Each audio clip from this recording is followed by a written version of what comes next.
Hi, everyone, and welcome to another Social Science Coffee Break. I am Stacey Allen. I'm an educational consultant at Learn Quebec. I also work as a consultant for the RICI Provincial Services for the Anglophone community.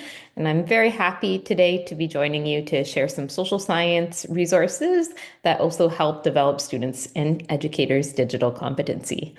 So before I jump into our elementary and secondary resource today, I wanted to share with you the plan for our upcoming sessions. So in February, we're going to do a bit of a theme on Canva, though some of these tools, as we will mention, or these ideas can be explored using different online platforms and technologies. But you'll see a bit of our outline on my screen today. So on February 3rd, we're going to be exploring timelines, digital whiteboards on the 10th, as well as branching scenarios and board games on the 17th and 24th. So we hope to see you there for those exciting sessions that we'll be offering in February. So I'm going to jump into the elementary resource, which will also is kind of the secondary resource, but Paul's going to show you some more ideas on how you can actually apply this in at the secondary level. So the theme, I guess, of the day is primary sources.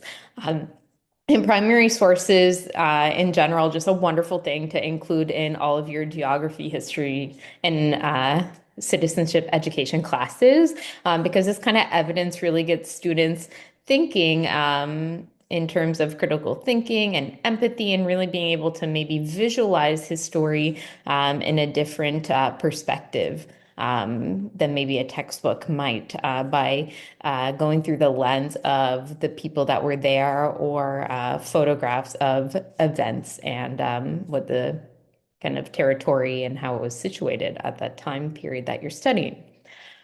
So we've created a primary source database at Learn, which is a collection of primary source documents that have already been aligned with the Quebec curriculum that can be used alongside of any kind of activities or learning objectives that you have in your classroom. We also created infographics, one for elementary and one for secondary level, to explore primary sources, what they are, and some of the questions students can think about while they're analyzing primary sources. So I'm going to jump in because I have a little preview of the infographic there, but I'll start by showing you the primary sources infographic for elementary level. Okay, so as you can see, this is a direct link to the from the Learn website. You can just go to this handy search bar and type in primary sources, and a link to the infographic resource should show up. It is also available on Societies and Territories through resources by type in infographic.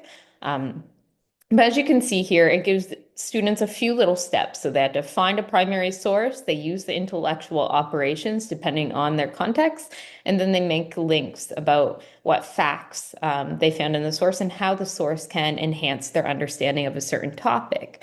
And then below, there's different types of sources that we can think of. Sometimes we get bogged down with like written documents, for example, but visual documents, pictures, drawings, maps, artifacts, audio visuals, especially for more recent time periods like 1980s. There's a ton of audio visuals that were produced then that can really enhance students' understanding of that time period.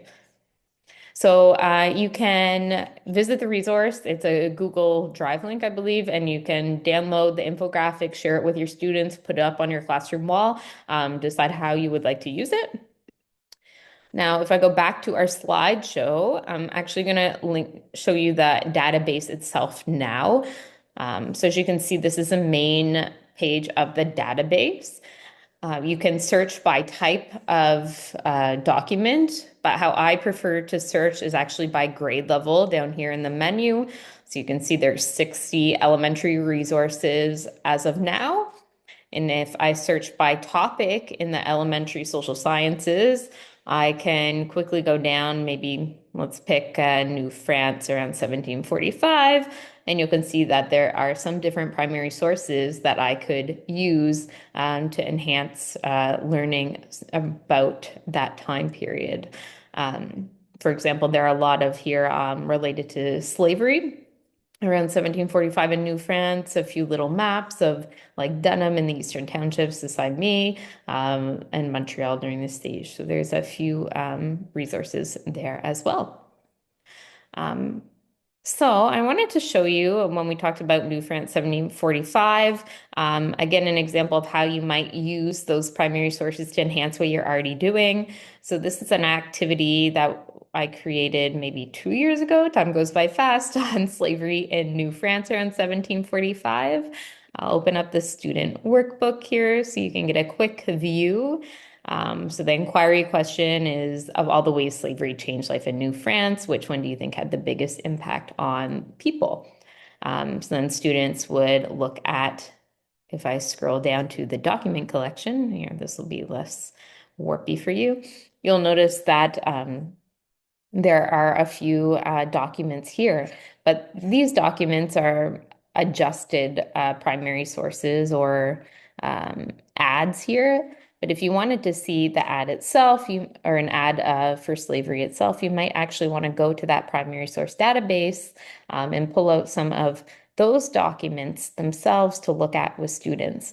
Of course, 1745, you might need to read some of the wording for the students. You might want to help them, but I think just visually seeing the fact that it was on a newspaper versus typing on like a Word document really enhances the social science experience for students. It makes it more tangible and real for them, so it has a bigger impact.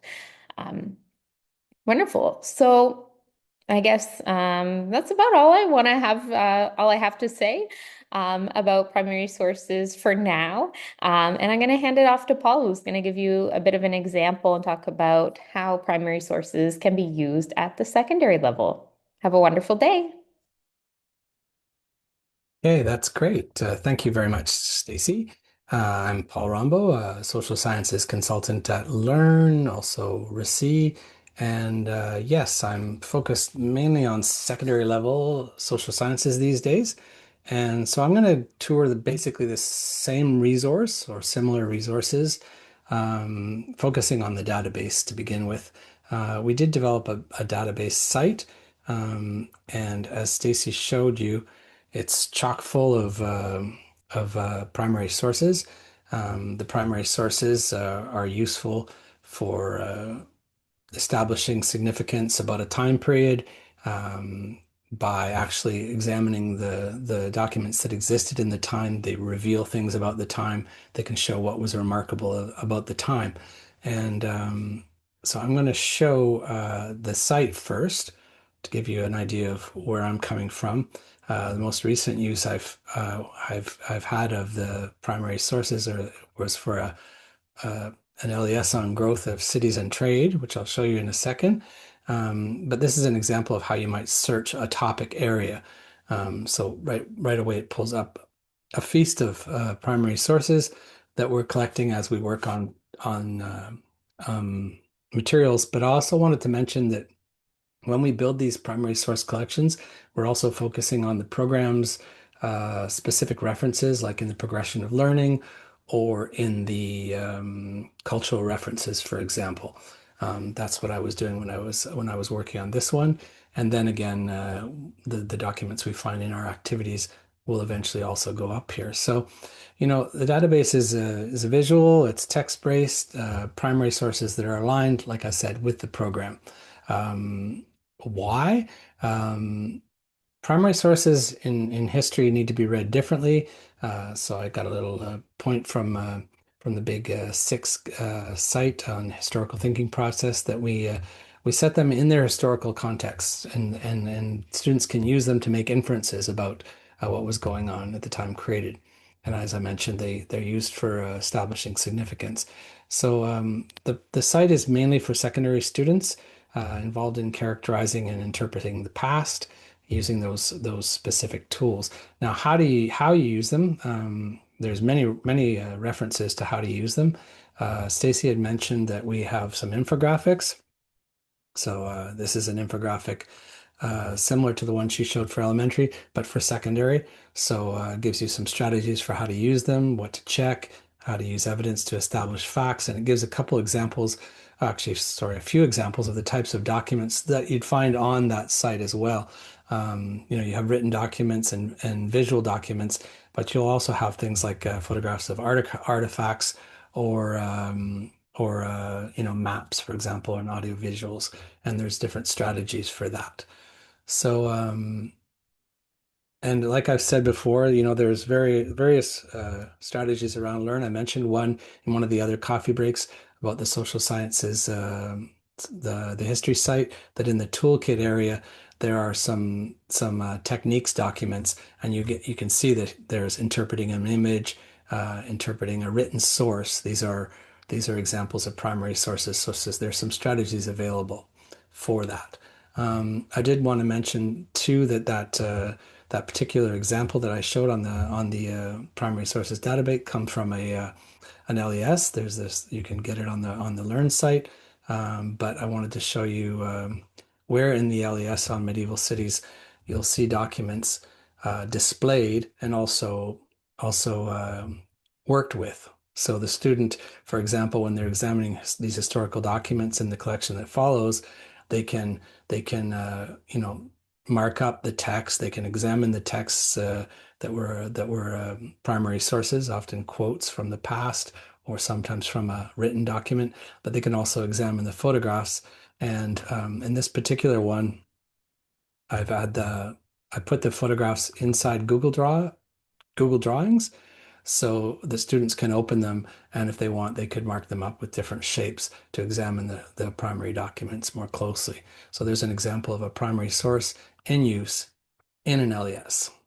So I think I'm done. I just wanted to note the technology, of course, students using information, using technology to enhance their learning. Google Documents and drawings were used. Canva was used to make the organizer.